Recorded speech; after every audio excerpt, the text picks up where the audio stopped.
Exactly. How are you doing, sir? I'm doing good. I'm doing good. Not as tired as I thought I would be.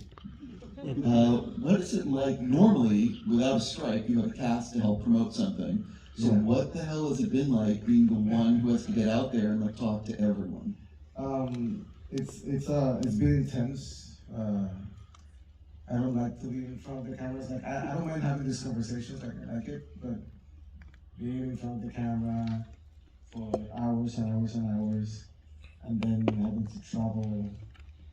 Like it's cool to travel, but it's cool to go places. It's not cool to travel.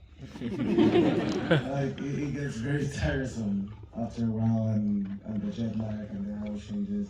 And usually for me, it's more like emotional weight. Yes, you have physical exhaustion, and depends who you interview with. It's kind of like exciting. And being in a different location, different place, different culture, that always feels cool. But it's like that whole understanding that this moment for me, I would have loved it for them to experience it, because you never get a chance. I mean, we rarely get a chance to be leading movies, much less be leading superhero movies. And for me, like them being taken away from that opportunity is the one thing that kind of like weighs on me. But at the same time, I'm constantly reminded that one, it's not about me, and two, they're doing, they're fighting the good fight. So I have to step up for them because they deserve it. And what they're doing right now, when I said it project times, I will say it till the very end, sacrificing this opportunity that they're having of being front and center to make sure that actors and writers have a better pay and a better treatment. It's a heroic act in itself, so I will always support them, and I just hope people understand that and show up and support them too. What is it like? I can't imagine what it's like when you see someone right there who's a kid dressed up as Blue Beetle, and I mean, because it's all cool that we're all enjoying the movie, but ultimately, what is it like for you as a filmmaker seeing kids where it means so much to them? Well, man, like for me, as much as an adult and as a consumer of cinema and cinephile, of course, I love all types of movies. I consume it all, the good, the bad, the ugly. There's a place for everything in the world, and I hope everything exists. But we did this movie for him. I did this movie because I never had a movie like this done for me. With people that look like me being heroes of their own stories. So seeing that he's pumped, he's dressed up, you like it? I didn't like it. I wanted to. My other movies are for adults, and I wanted to make a movie that my nephews and nieces can see, and I can entertain them, and in the Latino aspect of it, that they can see themselves represented as heroes, because I never got that chance. Not only to see myself as a hero or somebody from my community as a hero, because besides being vilified in Hollywood for such a long time, and politically and culturally, our stories have never been told honestly, and they have never been told in mainstream Hollywood by people like us. So having a film that has a writer, director, actors, a lot of the crew are Latino, we were able to kind of like protect and tell the stories the way we want to tell the stories. Like we make fun of our own stereotypes, but we make fun of it, not you. Like it's up to us to make fun of ourselves, and we want to have that type of fun and show the world that we can be fun. We can take all the nostalgia and make a throwback movie and put ourselves in situations that are both fun and exciting and exhilarating, and enjoy life. And seeing that a kid like that is able to witness that too and like it and tell his friends and dress up like Rubito, you only think of that. When I made that movie, I didn't know that could be a possibility. I know that that happens, but that's never happened for a project that I've done. So seeing that is surreal. So we're screening here at IMAX Headquarters in IMAX, and I really want to give a huge thank you to IMAX for partnering up. So what's it like for you? Because this is your first IMAX film. Yes. So what was like, was this the theater that you were checking it out at? Yeah, this is a theater that I can see on. I was super excited to see because we wanted it to be on IMAX. We wanted to, even from the get-go, when they said like, oh, we want to do theatrical, yeah, we want to do theatrical, we want to do IMAX. Like, the screen is ridiculous, you know. Like this whole top to bottom thing for me is very impressive. And you know, we just recently got cinemas like this in Puerto Rico. And the first time that I witnessed an IMAX theater, it was like, I think I had to see the movie twice because I was just blown away by being able to look at everything for the first time. So immersive. So we really wanted it to be that way. And we really wanted to tap into it and not just go for the streaming. I know the film will end up in streaming and that's fine. But, you know, it was a disadvantage for us at the first one. We were like, man, finally we get a superhero that is Latino and they're sending us to streaming. And the fact that we were able to convince them otherwise and deliver a film for IMAX it's amazing. It's like another thing that I wasn't expecting. It wasn't in my bingo cards, and the fact that it could happen and that it's happening and we got the IMAX support is really impressive for me. Yeah. What was I actually want to go back in time a little bit, and when you first went in to meet with Warner Brothers, talk a little bit about walking in and pitching them, and because I'm sure you were not the first choice of one. Maybe you were, I don't know, but like, what was it like pitching the studio and getting a project like this? Because it's a big budget, it's a big film, it's, you know, it's a big step forward for your career also. So there's something I learned with DC, and is that you don't pitch DC, DC pitches you. And that was really another thing I was not expecting because I've been pitching, you know, I did La Granja in Puerto Rico, I did Charm City Kings afterwards here, but I did pitching for like 40, 50 projects, you know, like only one came through, which was Charm City Kings.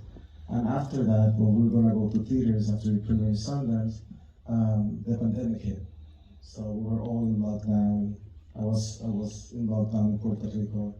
And during that whole quarantine process, one of the executives of DC, Galen Weisman, saw Charm City Kings, and he loved it. He loved like the authenticity of the culture, of the environment.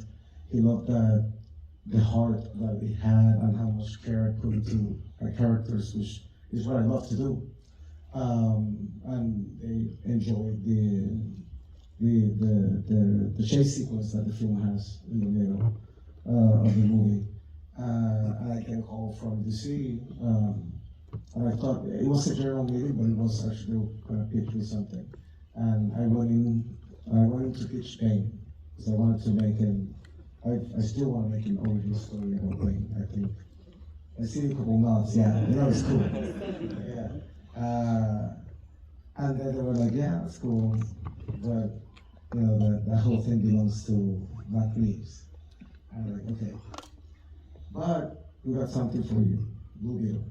And that's how it started. They pitched me Blue Beetle. And at first I was hesitant because I didn't want to brainwash Spider-Man.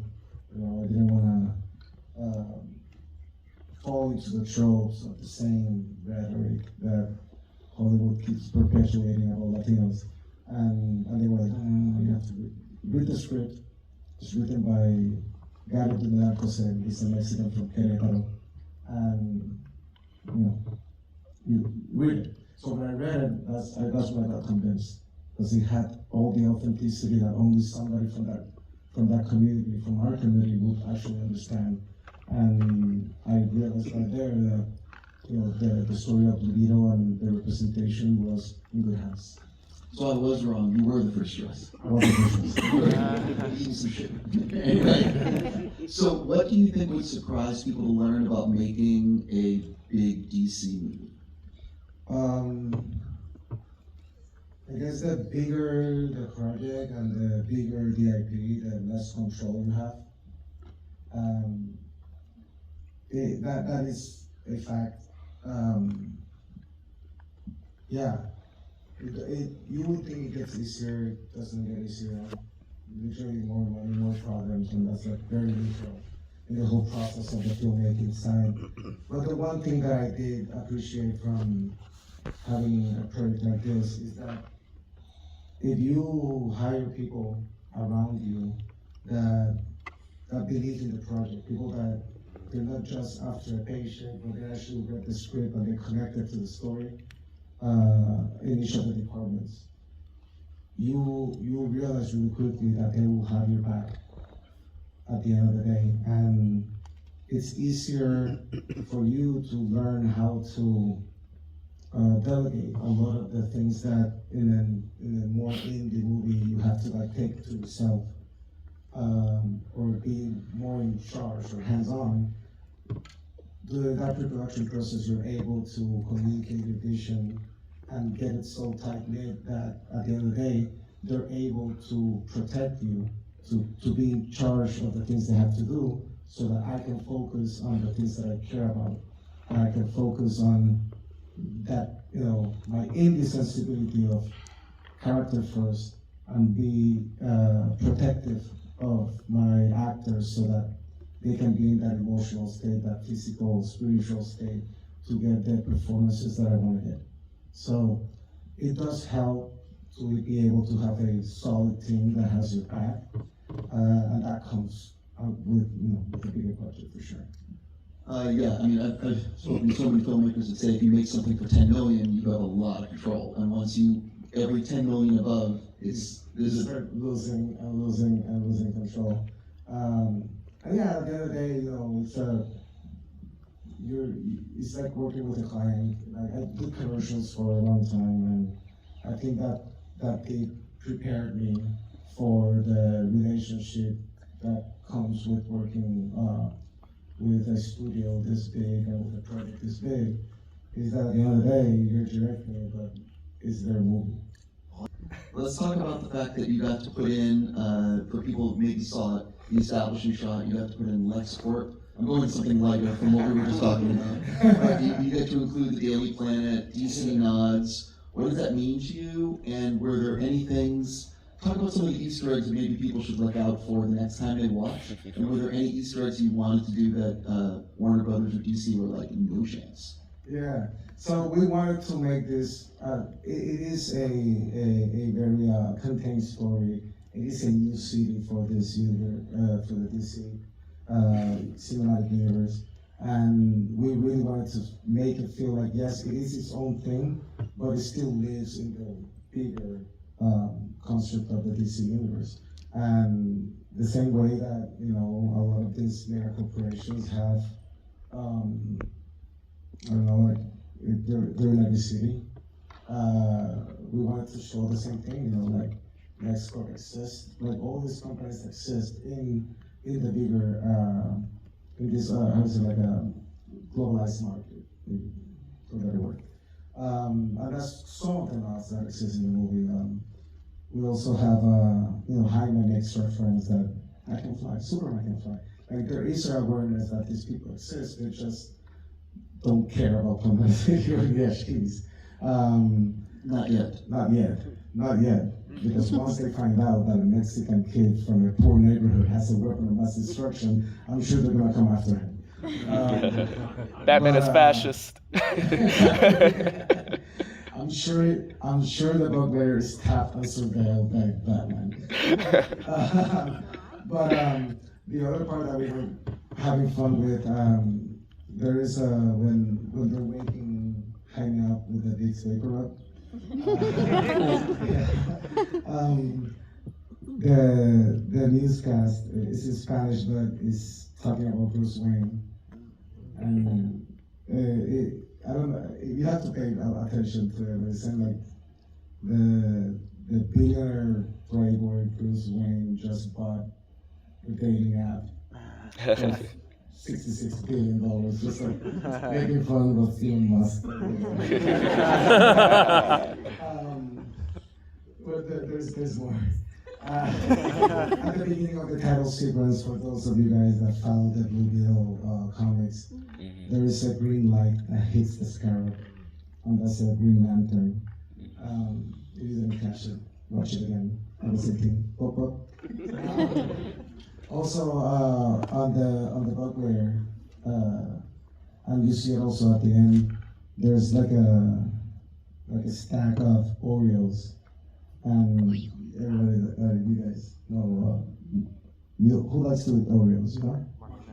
Exactly. So maybe he was around, who knows?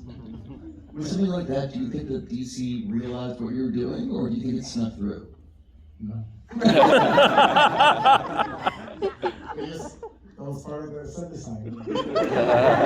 Nobody asked, right? Let's go. But there was stuff that we wanted to do. Part of the technology that was being developed from Core Industries, when we were starting to design it, we wanted to also be part of the way the technology develops for Deathstroke, for example.